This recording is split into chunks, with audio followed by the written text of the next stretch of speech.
Hello, this is Bertie, and I'm here with another story from ancient Greek history.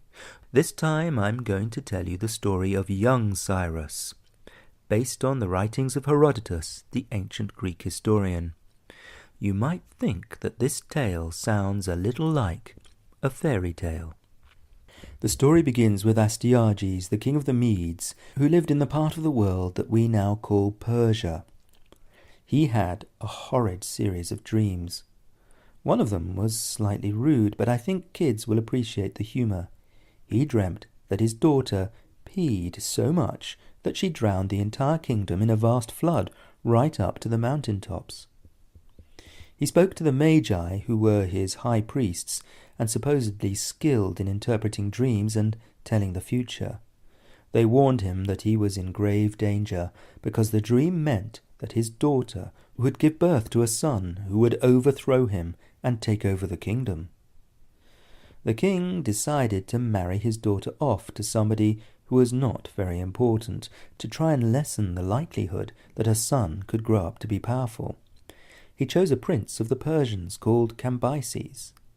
At the time, the Medes ruled over the Persians and rather looked down on them. After a while, his daughter gave birth to a baby boy, who was, of course, half Persian and half Mede. And the king again grew anxious. He called his most trusted officer, a man called Harpagus, and told him that he must kill the child, adding, "Carry out my orders to the letter or pay the price." Harpagus replied, "Sire, I have never let you down before, and I shall not do so this time." King Astyages clapped his hands, and a servant brought over the tiny baby, wrapped in a swaddling cloth, and placed him into the burly arms of Harpagus. Harpagus was left holding the baby, and he sprinkled the tiny chap's face with his tears. In short, he could not go through with the crime of killing him, or at least he could not carry out the deed himself. Instead, he found a humble herdsman and ordered him to take the child and leave him on a mountainside for the wild beasts to devour, or else to pay the price. This herdsman went to the palace to collect the baby as ordered. There he found the place filled with the sound of weeping.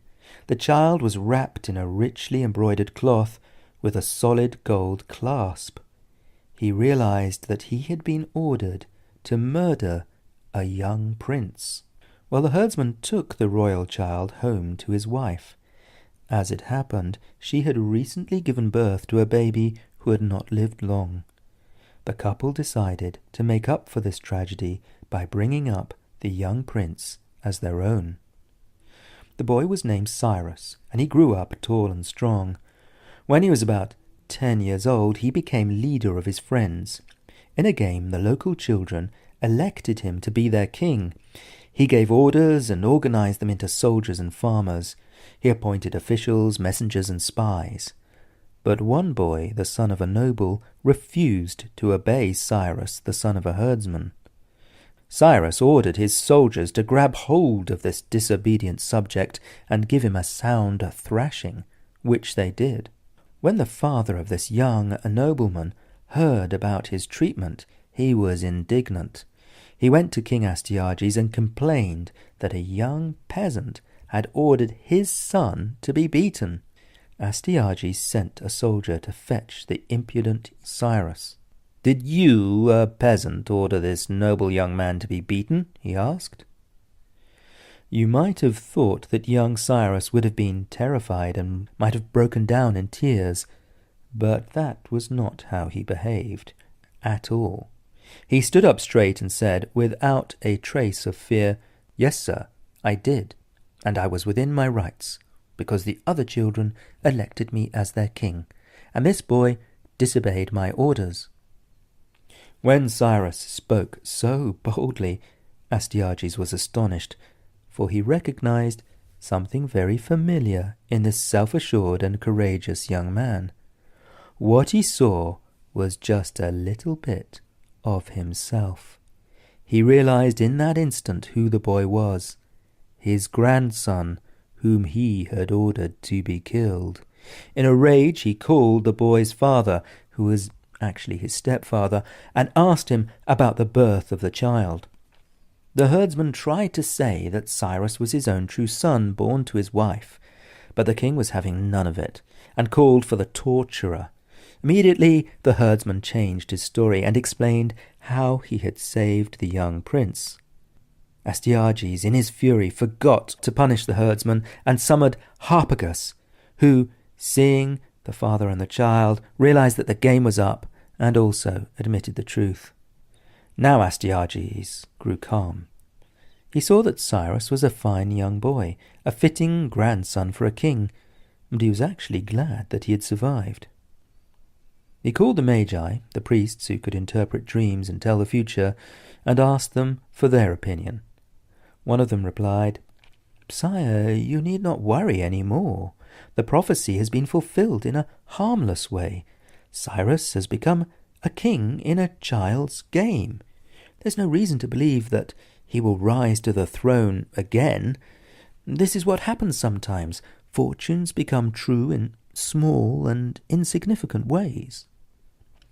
On hearing this, the king praised Harpagus for saving the child, and told him to send his own son to the palace to be the friend and tutor of young Cyrus. Harpagus went home happy and relieved. Little did he suspect that he would yet pay a terrible price for his disobedience, for Astyages was a cruel and unforgiving ruler. He had the son of Harpagus killed, and he served him up to his father for his dinner, not telling him what he was eating. When Harpagus discovered this appalling trick, he swore that one day, when the opportunity arose, no matter how long he had to wait for it, he would take his revenge against King Astyages. And sure enough, when Cyrus grew up to be a young man, Harpagus secretly encouraged him to lead a revolt of the Persians against their masters, the Medes. Incredibly, and perhaps says Herodotus, because the gods had scrambled his brains, Astyages appointed Harpagus as his general. He seemed to have forgotten the terrible trick that he had played on the man. Harpagus led the army of the Medes out to meet the Persians, and immediately surrendered to Cyrus. On hearing the news of the disaster, Astyages called the Magi who had given him such bad predictions and had them punished. Then he made up a new army, but all he had left for soldiers were old men and young boys. He led them out to battle. It was hopeless. He was soon defeated and captured. But Cyrus showed a characteristic that was very different from other leaders of the time. He did not put the defeated King Astyages to death. Instead, he allowed him to live out his life peacefully at court. And as Cyrus grew greater and more powerful, he never lost this attractive trait of showing mercy to his enemies. I said at the start that the story of young Cyrus is a little like a fairy tale. Perhaps you recalled Snow White, where the wicked queen orders the huntsman to take out the young princess and kill her, but he cannot carry out the order, and so he lets her go free. Greeks might have thought of the legend of Oedipus. His father heard a prediction that his son would grow up to kill him. As soon as Oedipus was born, he ordered a shepherd to expose the baby on a mountainside, but the shepherd could not bring himself to carry out the order and brought up the child as his own. And there is an alternative legend about Cyrus, that he was rescued by a family of dogs and brought up as a cub. You might think of the Jungle Book, or of Romulus and Remus, the founders of Rome, who were raised by wolves. Herodotus explains this story by saying that actually the wife of the herdsman had the name bitch, which means a female dog. Now this would be an incredibly insulting name in our own language and culture, but in those times dogs were honoured in Persia. And according to Herodotus, this name led to the misunderstanding about Cyrus being raised by dogs. Anyway, you can see that there were competing stories about the birth of Cyrus. So why do you think these extraordinary legends grew up about the birth of Cyrus and were so widely believed? Well, it seems that the origins of very special people Places, cities, even beliefs are surrounded in legend. We almost need to believe that extraordinary things come from extraordinary beginnings. It's like a sign that the gods have intervened in human life to make special things happen. Cyrus did indeed grow up to be one of the greatest leaders in history. He was a very real person who took over the empire of the Medes around 550 years before the birth of Christ. But as for the start of his life, perhaps history has been sprinkled with just a little touch of fairy tale dust. But then again, there's always the chance that it might be true as well.